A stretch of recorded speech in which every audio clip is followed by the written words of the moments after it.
There is one truth that unites every person in this room. Every single one of us will die. I know, it's morbid, but stay with me. It's human and inevitable. And if we're brave enough to face that truth, we may just learn how to live in the most meaningful way possible. And we can truly show up for those we love, especially if they're sick or dying. Have any of you ever visited someone who is dying in the hospital?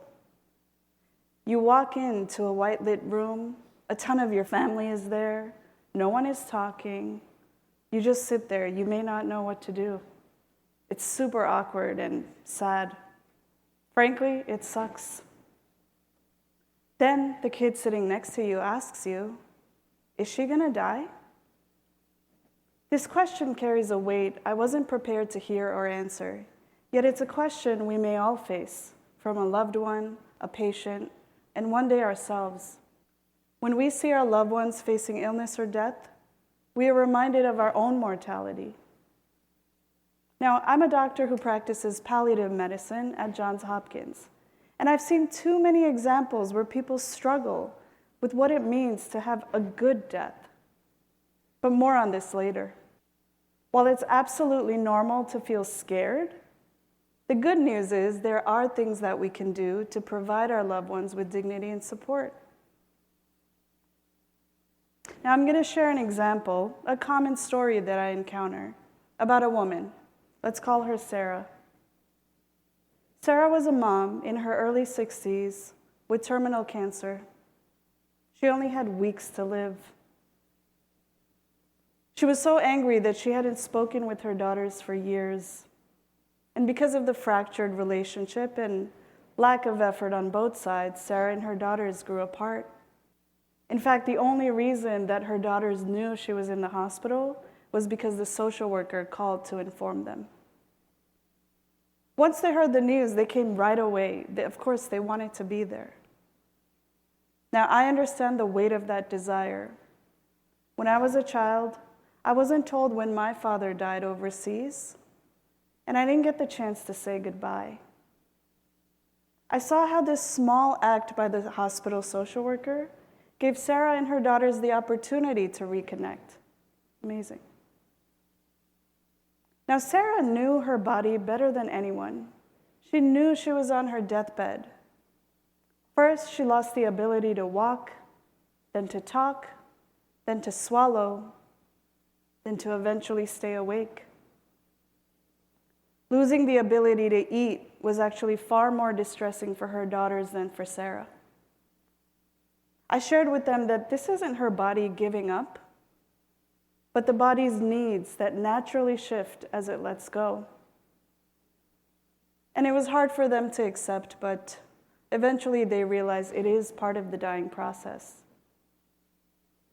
And in her last days, Sarah actually grew more angry. She pushed her daughters further away. You see, she found it harder to leave a world with close connections and didn't want to feel like a burden. Being a mom was also tied to her identity, an identity she felt she was losing. Could you imagine how difficult it is to think about your child's future without you in it? Now, watching this in real time for me was tragic, but it doesn't have to be this way. You may wonder why I chose a career in medicine, so let me tell you a little bit about myself.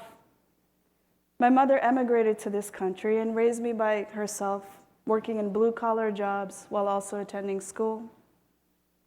Much of my formative years were spent in solitude, in a rented room surrounded by 4 white walls, learning English through a tiny black box, watching reruns of I Love Lucy and Honeymooners.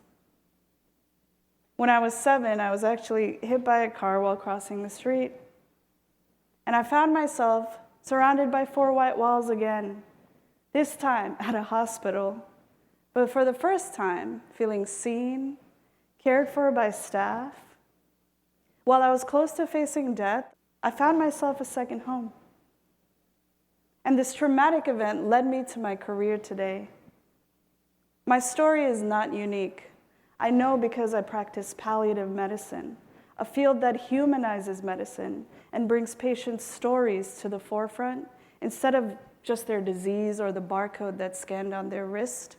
It's a specialty which focuses on improving quality of life for patients with advanced illness. Now, there's a saying, you've all have heard of it, life is short. But that is flawed.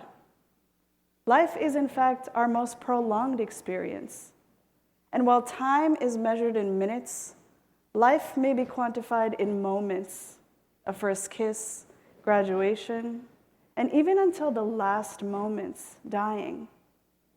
And when someone is dying, what they truly want, but don't ever say, is to be seen, to retain dignity, to exercise autonomy as they're able, to be fully themselves. I was actually close to facing death again when battling cancer at the age of 28. And at the time, I noticed how some people were distant and seemingly isolated. Honestly, I expected more calls from family.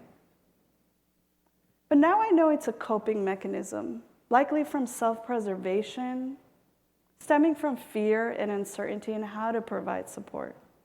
I also struggled. I initially kept the news from my mother. I thought I was protecting her. But later on, I saw how honesty, however painful, had brought us closer together. Now, here's what I learned from being both a doctor and a patient. We can find beauty in death. Now, it's okay to feel scared, anxious, or confused. We want to help our loved ones, but we don't want to patronize with sympathy. And we want to be there, but we don't want to make it all about ourselves. And we can become paralyzed with anticipation of grief. In today's digital world, you learn about ailments through social media. Your friend posts on Instagram how they're struggling to cope because they have cancer. It's a common post that you might see. So what would you do in this situation? Would you comment back something like, sorry you're going through this? Pick an emoji?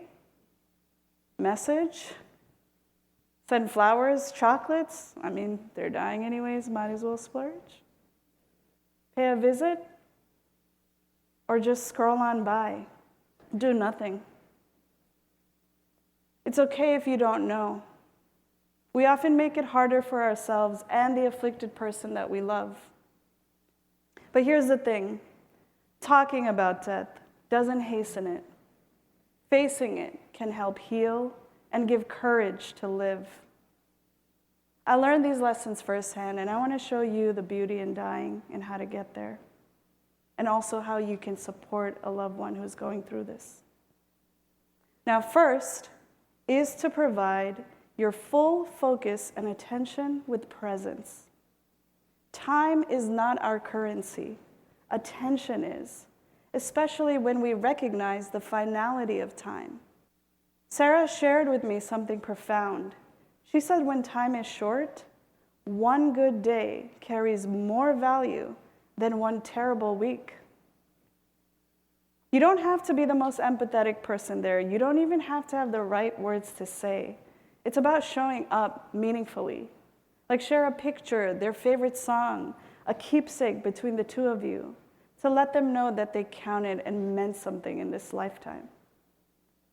Find a way to have a physical connection, like a hug, a kiss, holding their hand. Not every gesture needs to be grand.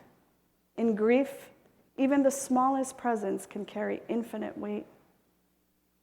Now, second is to be informed on what dying looks like. If we understand what to prepare for, then we can respond with compassion instead of fear. Look, I'm not a clairvoyant fortune teller able to predict death to the very last minute, but there are predictable patterns and stages of dying as outlined in Oxford's textbook.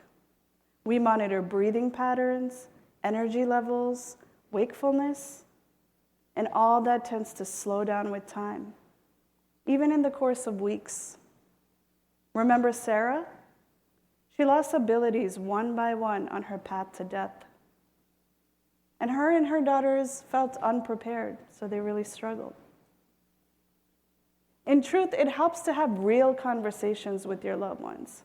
Maybe they have some important decisions to be made and they want to be part of it, or maybe they have some important paperwork to be completed before they lose cognitive faculties. A striking statistic by CDC shows how 70% of people die in a hospital or a facility setting. Whoa, have we made dying a business? We save for a lifetime to buy a house that we don't even get to die in? And maybe your loved one has a preference on where they want to die. So having those conversations and that knowledge can make the transition less painful while we respect autonomy and preserve dignity. The final point, the most important point, is to find beauty. As the poet Wallace Stevens shared, death is the mother of beauty. Only the perishable can be beautiful, which is why we are unmoved by artificial flowers. Now, I know many of you are thinking, how can dying be beautiful? Well, death may come as a shock, but it is the only inevitability. Recognize the natural cycle of life to help shift feelings of sorrow to acceptance. Finding beauty in death doesn't take away from pain and loss. Those weeks that Sarah was on her deathbed secretly gave her estranged daughters the time to reconcile and bond together. Once they got past their initial struggles, what do you think happened? They rebuilt trust. They grieved together. They healed old wounds. What began in anger ended in peace. And Sarah died knowing love. That is finding beauty. These moments show us how death can deepen connection and meaning. Even in the scariest moments and times, relationships can feel transactional. Vulnerability brings trust and connection. Doctors have rituals to mourn when losing their patients. Like one of the things we do weekly is gather together and pass a stone where we've carved initials of patients who've died that week. And we share something beautiful about each one. It's a physical way to process loss while also honoring their life. So how do we say goodbye with grace? Supporting someone who's dying isn't about perfect words, grand gestures. They don't need us to fix anything. They just need to know that they mattered. It's about facing death together with courage, with honesty, with being prepared, and how the small moments are the big moments. And in those last moments, suffering stretches us. It expands our empathy, our gratitude, our capacity to forgive one another. A good death constitutes having closure, minimizing suffering, and bringing meaning to life one has lived. And there's still something sacred in humanity, buried beneath screens, beneath ego, beneath the noise. In those final moments, that sacred part of us rises up. Like a beautiful, distorted painting, death is abstract, not confined within four white walls. It invites us to embrace mystery, to accept what we cannot control, to feel something raw and real. Death isn't just the end of the canvas. It is the frame that gives life its shape. Thank you.